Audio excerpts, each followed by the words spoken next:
Hello po. Ngayon gagawa naman tayo ng veggie balls. Veggie balls. Yan.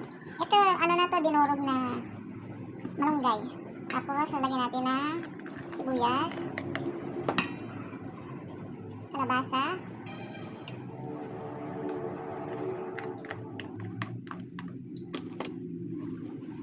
at tofu. Yan, ito tofu. Instead meat tofu siya. And then mix lang. Mix natin. Ayan.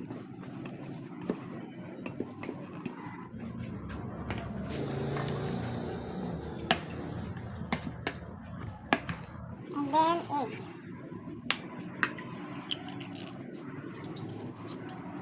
Salt, and pepper.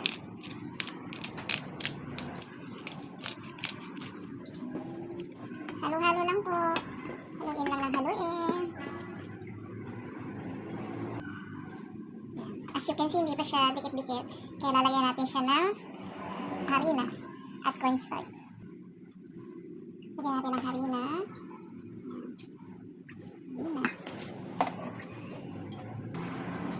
Then, cornstarch. Ay, tumapang. Cornstarch. And then, haluin uli ng haluin. Ayan na po siya. Nilagyan ko na rin po siya ng tubig. Hindi ko na naipakita sa inyo kasi nalobat yung cellphone ko. Ayan, tapos maya-maya, piprituhin na natin siya. Ayan po, malapit na maluto. Ayan na guys, tapos na. Ito na yung finished product natin.